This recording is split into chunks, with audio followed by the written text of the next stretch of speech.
Afternoon. Just a quick check of your cell phones to see if they're turned off. Would be good. And so we'll go ahead and get started. This is the July 22nd, 2025 Hardin County Fiscal Court regular voting meeting. Let's begin and call this meeting to order. The roll call, please. Squire Clem. Here. Squire Hicks. Here. Squire Muse. Here. Squire Pennington. Here. Squire Saltzman. Here. Squire Thompson. Here. Squire Whitehead. Here. Squire Yates. Here. Judge Tall. Here. Next, we'll have our invocation, Magistrate Pennington, and Pledge of Allegiance by Magistrate Whitehead. Please bow your heads with me. Father God, we just thank you for today. We just thank you for the opportunity to gather and do the county's business. But Father, we just ultimately pray that it would be pleasing to you. And Jesus, we just ask that you would continue to be with all those first responders that are dealing with the flooding, and Father, just all of our first responders all over the entire nation. God, we just ask that you would continue to protect us, protect our nation, and continue to heal us. In your Son's name we pray. Amen. Amen. Please join me in the pledge. I Pledge allegiance to the flag of the United States of America and to the republic for which it stands, one nation under God, indivisible, with liberty and justice for all.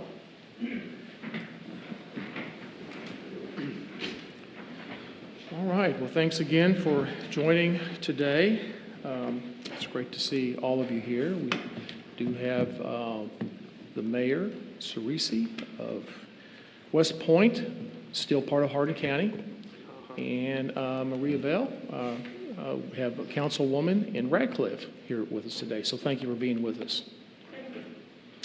All right, let's review the agenda. Next, we'll have approval of last fiscal court minutes, and then we'll move into some informational items, some department office reports. We'll have a time of any citizens' concerns or comments. We'll move into a closed session after that. After we return from that, then we have a resolution to vote on, and then we have a few items in our consent agenda to vote on, and then our typical comments at the end. So that's the agenda. Just a real quick note that as far as the April flooding,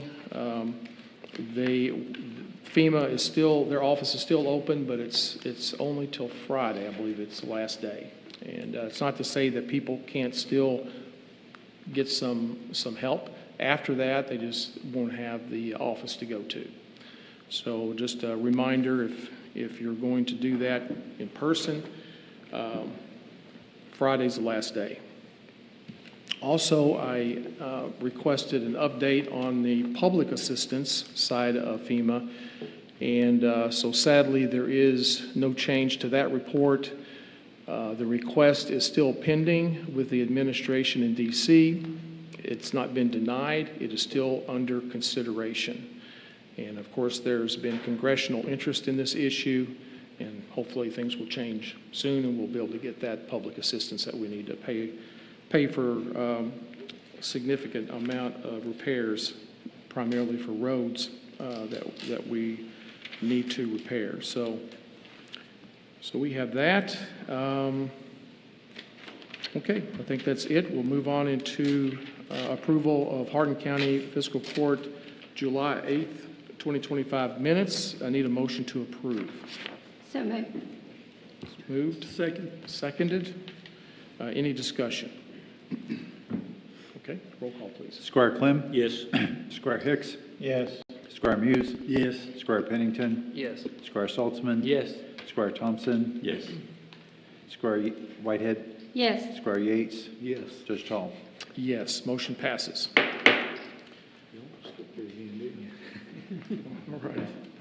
All right, we'll move on to some informational items.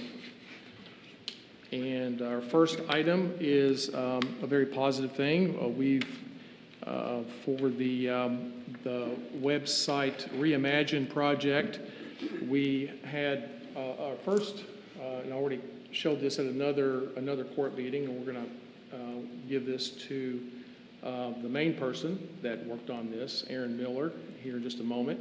And so this was the best application serving the public, Hardin County Gov Reimagine. And so this is from Best of Kentucky Awards 2025 Government Technology. So that's what this one was. And we'll hand that off. He wasn't here the day that we had this. And then the second award we have received is a 2025 Achievement Award winner. And this is from the national, not the state, but the National Association of Counties, and awarding Hardin County, Kentucky, 2025 Achievement Award for its program titled Best IT Collaboration Among Organizations. So pretty big deal, and I just think it's, we need to celebrate these things, right? So I was hoping that everybody else could join me down here in front, and I can just present both of these to Aaron as a representative of the team that worked on this, and get a picture or so.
All right.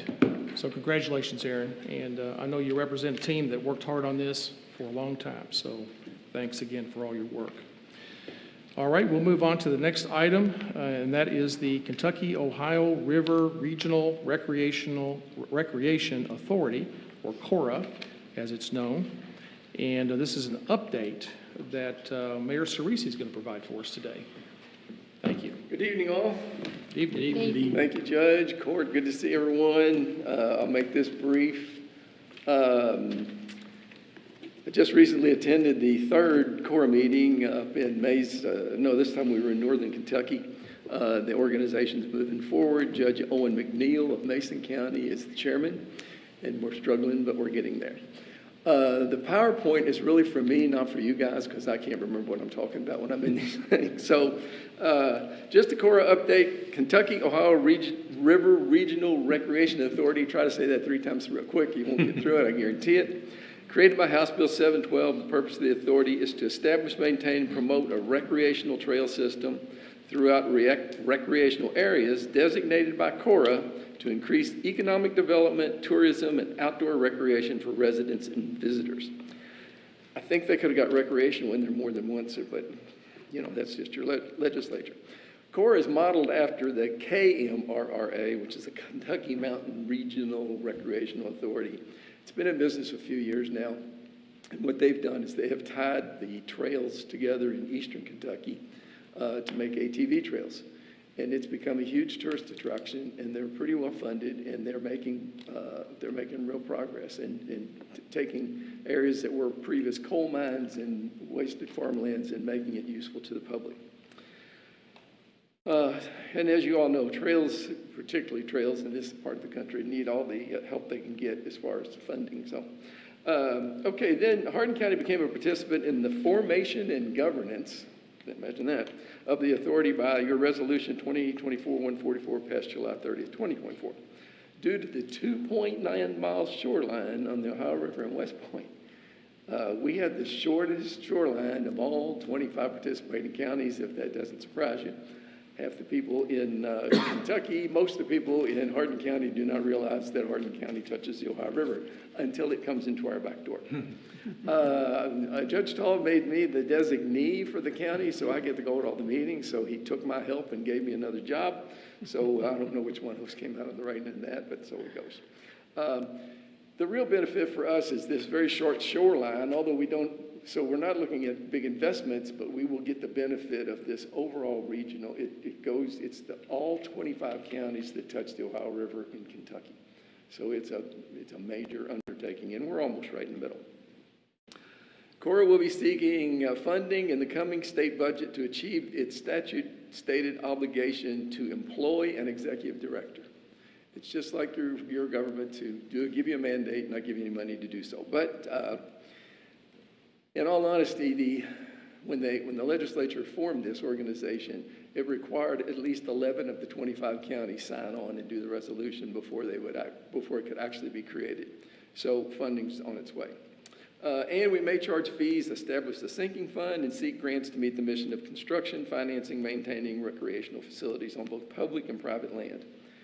In the Kentucky Mountain Recreational Authority, most of that is on private land.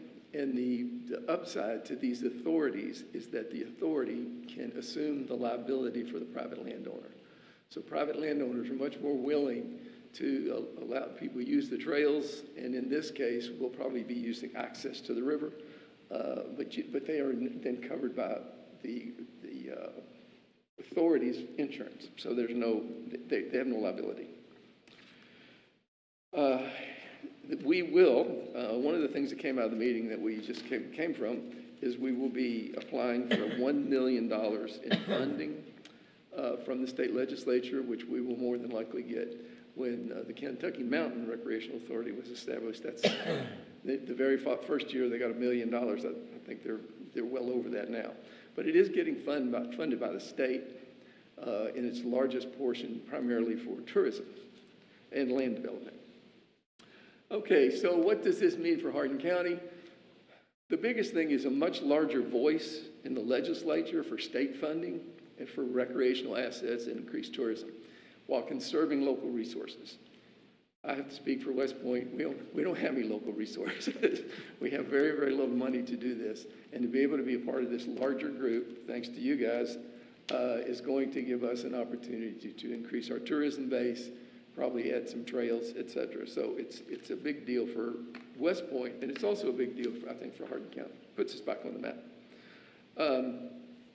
The opportunity to share the vast resources of larger counties with developed riverfronts. So when I'm in these meetings, I'm in there with people from Cincinnati and Louisville and Covington and Maysville, all these people that have these huge developments on the riverfront. And they're really a big help to us in how do you get there? How do you get the money? Where do you get the engineering? What's the best use of the property? So it's a big advantage to us. And last but not least, increased tourism for the northern part of the county. So you guys know we're like way up north, right? So if we don't, everyone keeps thinking we're part of Jefferson County, but not. And this will give us not only increase our tourism, but it should increase our investment in other things like homes and hotels and whatnot. Okay, so all of this, more good news. Cora really came out of the Ohio Riverway. The Ohio Riverway is a organization that was started primarily by David Wicks that runs from Ashland to West Point, that ends in West Point. It has just recently been designated a national water trail by the National Park Service. That means that the water trail connects 3 states and extends 308 miles from Ashland to West Point. But it also means that we're now available for federal funding for all of the things that go on along the river. Next slide. There you go. The national designation creates an opportunity for federal funding for new recreational sites along the river, increased access to the trail, which will either buy land or give us access through the other people's land, and provide for parks and whatnot along the way, and hike and bike trails is one of the big things they want to do. One of the other big things we do is water quality treatment, or Sanko, if you're familiar with that organization that tests the river regularly for cleanliness. And for those who really want to know this, the Ohio River right now is cleaner than it's been since the 30s. No joke, seriously. And then trail tourism. So all of this is a big deal for Hardin County and West Point, and I'd like to express my appreciation for you guys doing this for us, and know that it will all go to good use, and it'll make us all famous again. That's all from West Point, and we're still in Hardin County. Questions? Mayor, this may be off the subject, but I've often wondered why West Point having 2.9 miles, we haven't had maybe an effort for a port authority. What's your thinking on that? The major reason we have never done that is because most of the riverfront in West Point is private land. There is one farm that at one point they were going to put a dredging operation in and a barge operation in. The local citizens killed it. They didn't want that operation. So we don't have that huge space that you would really need. And there was a sand and gravel operation there at one time, and there was a port there at one time in Salt River. But with the river port just being moderately upstream, it would be very difficult for us to establish anything of that magnitude, and the money that it would take to put it in, it was just astronomical. We're more interested in revitalizing our riverbank. We're working on a bank stabilization grant now to beautify our riverfront and be able to hopefully get fuel on the river somewhere down there at Salt River. Okay, thank you. Anybody else? Thank you so much for your time. All right, thank you. Appreciate Thank that you. update. Okay, we'll move on then to department reports. Our first presentation is EMS, Mark Peterson.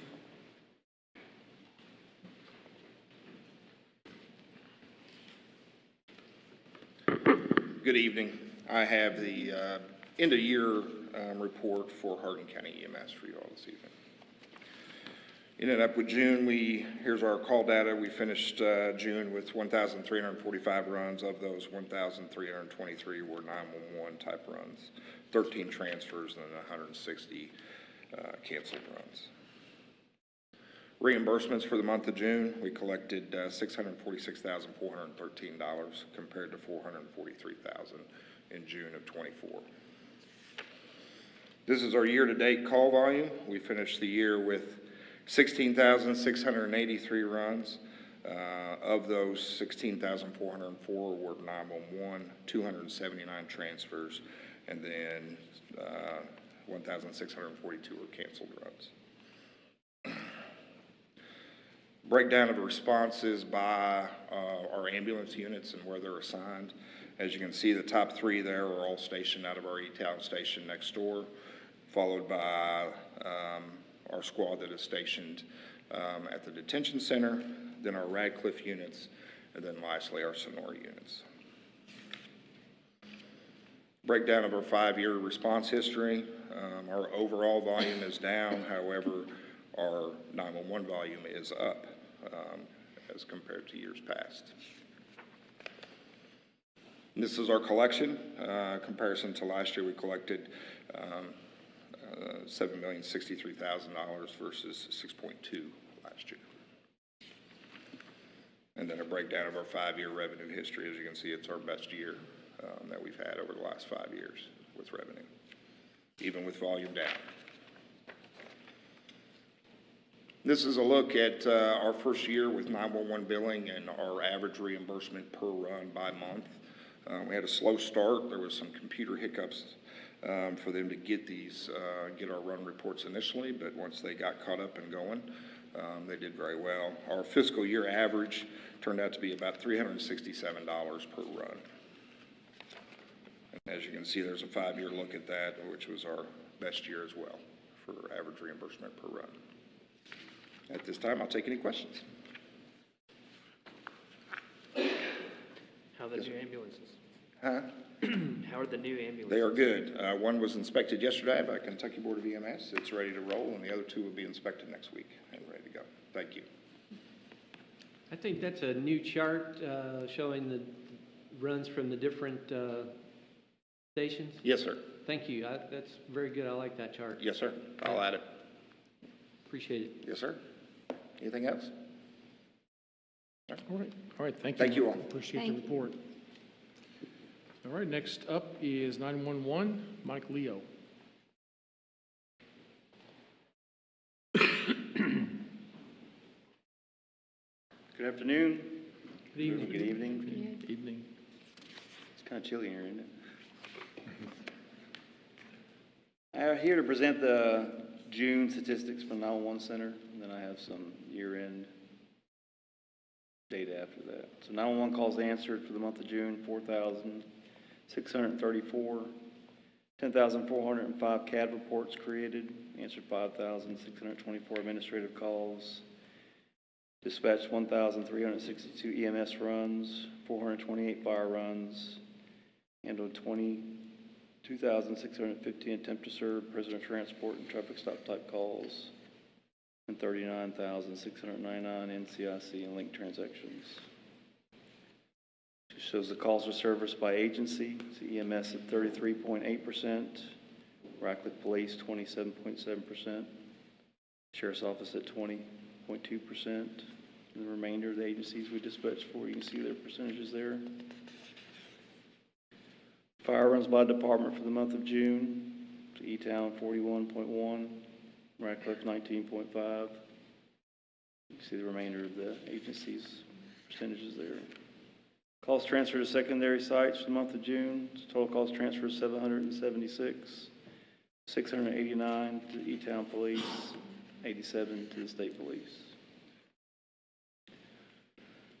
So this is a 5-year comparison of our CAD events created. See there for 2025, we're at 59,997, a little drop from the years prior. 911 calls answered, 5-year comparison, 2025 to 24,784. It's a drop from the previous years. This means maybe people didn't need to call 911 so much this year. It's good. Year-to-date wireless calls, 19,959 for 2025. Also a little drop there from the years before. Administrative calls, 5-year comparison. 2025, 33,869, a little decrease from the year before. And I just believe there's some leveling out with the Radcliffe transfer that happened in between 2024 and now. Self-initiated events, 5-year comparison, up a little bit, 15,994 for 2025 from the year before. NCIC and link transactions, 5-year comparison, pretty steady from the year before, just a few hundred numbers up. And these are all the warrant entries and EPO entries and traffic stops and tags and OLs and everything we kind of do with a terminal down there, and we track everything we do in it. So adding additional law enforcement agencies kind of brought that up. You know, we can see the difference between 2021. And that's it. Any questions for me? All right, thank you, Mike. Thank Appreciate it. Thank you. Okay, and also included on the website is a written report from planning. Adam King is available. And now we'll move on to citizens' concerns or comments. Do we have any comments, concerns by anyone today? All right, seeing none. I have been approached to possibly make a change to the agenda to allow people, instead of having this closed session next, is to maybe have that after the consent agenda.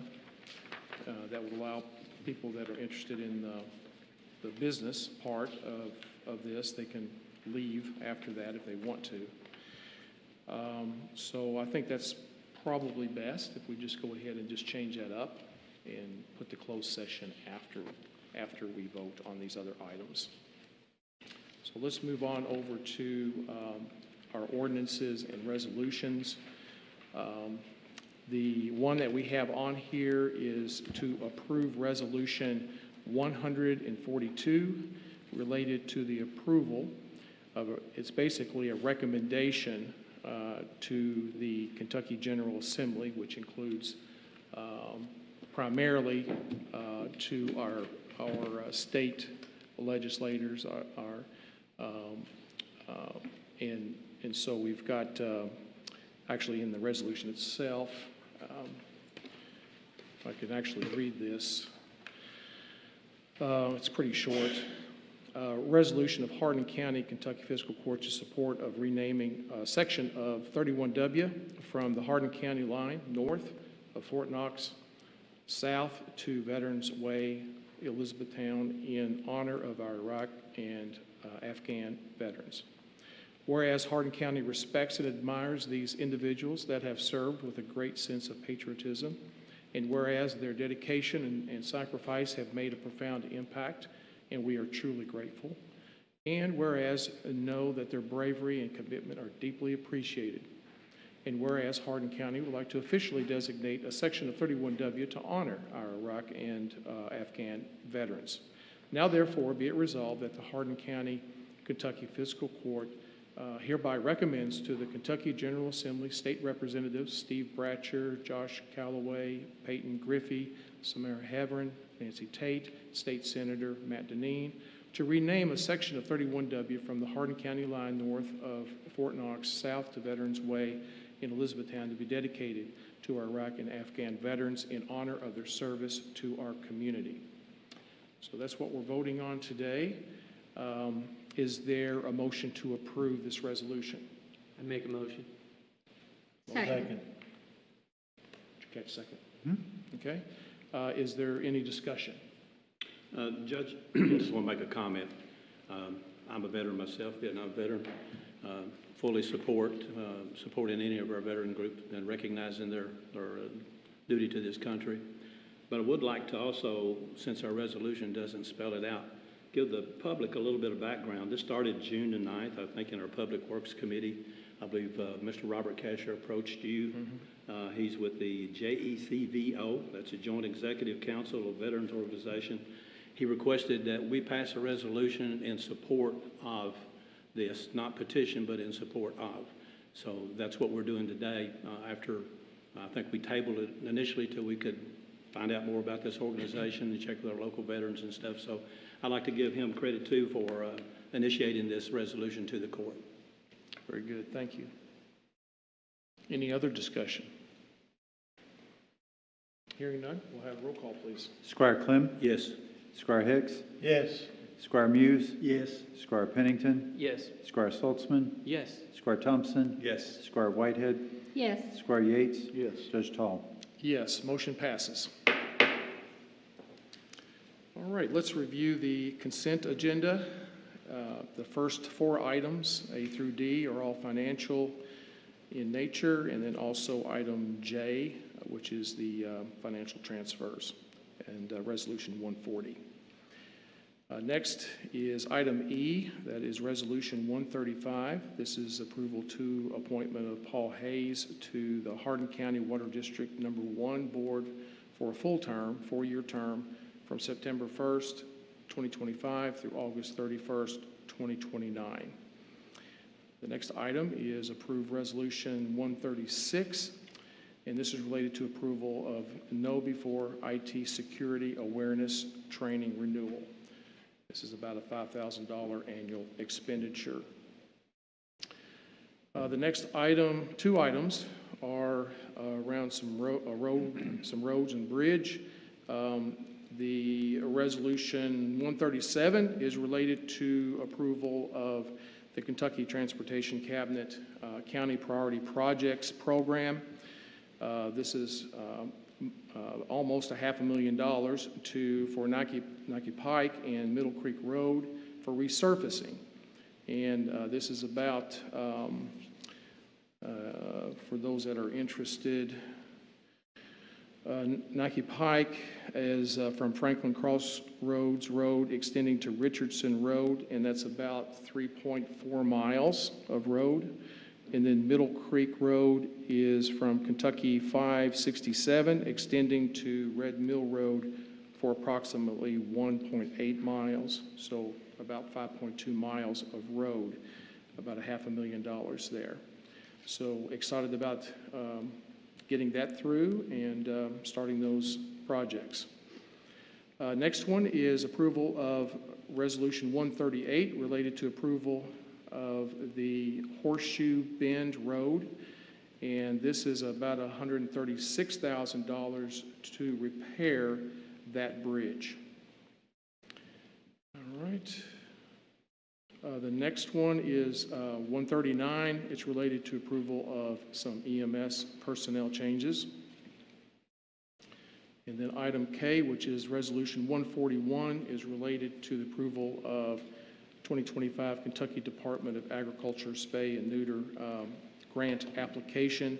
This amounts to about $1,200 that we can get to help with that program. 143 is related to approval of agreement with Cintas for uniforms that we use. And then item M is Resolution 144, and it's related to approval of animal care and control personnel change. And then the last four items are meeting minutes from our committee meetings. Okay, so does anyone disagree with or want to remove any of these items from the consent agenda? Okay, hearing none, then we will need a motion to approve the consent agenda items. So moved. Second. Moved and seconded. Have a roll call, please. Squire Clem, Yes. Squire Hicks, Yes. Squire Muse, Yes. Squire Pennington, Yes. Squire Saltzman, Yes. Squire Thompson, Yes. Squire Whitehead, Yes. Squire Yates, Yes. Judge Hall. Yes, motion passes. Okay, so that takes care of any business that we have. We do have a closed session, and I move to go to closed session pursuant to KRS 61.8101C. Discussions of proposed or pending litigation against or on behalf of a public agency. Is there a second? So moved. Any discussion? Hearing none, we'll have a roll call. Squire Clem, Yes. Squire Hicks, Yeah. Squire Muse, Yes. Squire Pennington, Yes. Squire Saltzman, Yes. Squire Thompson, Yes. Squire Whitehead, Yes. Squire Yates, Yes. Judge Hall. Yes, motion passes.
So we're back from closed session. We'll continue on into the comment section, and we'll start with our county attorney. I don't have anything. Thank you. All right, our county clerk. Nothing. All right, we'll move on to the magistrates. Magistrate Yates. Yes, Judge, I just want to let everyone know of a meeting date change for the Emergency Service Committee. Originally, it was scheduled for the August meeting. It was originally scheduled for August 14th. We're going to have to move that to August 11th because there is a conference going on. I forget which one it is, but a lot of magistrates will not be here. And that's all I have, Judge.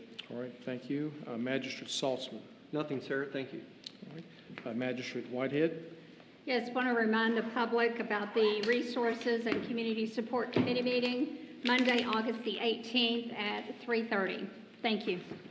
Okay. Magistrate Clem. Thank you, Judge. The first thing is the Town Hall Forum be held here Tuesday, July the 29th at 5:30, and the community is invited. Second, the next Finance Committee meeting will be Tuesday, August the 19th at 3:30 across the hall. Again, the public's invited. And I just want to remind folks, please don't drink and drive and don't text and drive. Thank you. Magistrate Pennington. No comments, sir. Magistrate Thompson. Magistrate Hicks.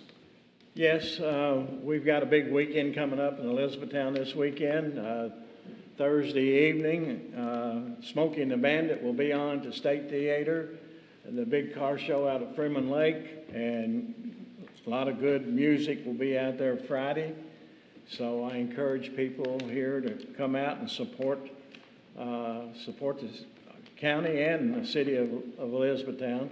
And then the big car show downtown is Saturday, all day Saturday. They're expecting about 3,000 cars. So I encourage people to come out and you know, it's a good time, if nothing else, to meet your neighbors and meet people that you maybe not see but once a year. So encourage everybody to come out and enjoy the festivities. All right, thank you. Magistrate Muse. Yes, I'd like to remind everyone Vine Grove still has their first Friday events. This next one is August the 1st. It's at Optimus Park in Vine Grove. I believe it starts around 5 o'clock. And the next Public Works Committee meeting, there's been a date change. It's on 6 August 2025. And that change was from 13 August due to the conference that's going on. Thank you. Okay, very good. Next Fiscal Court will be August 12th at 3:30, right here in this room. And we'll mention that Cecilia Days, another fun festival, is the second Saturday. So is that the 8th? 9th. So 9th, and then the Friday's the 8th. So 8th and 9th. So that'll be before our next court. And so come on out to Cecilia. Got a parade out there and all kinds of good stuff. Lots of fun. All right. I think that covers it. Is there a motion to adjourn? So moved. Don't you dare. Don't you dare. I got Squire Yates by a hair. Okay. Second then? Seconded by, do we have a second? Yes. Okay. Okay. Any objections? All right. Meeting adjourned.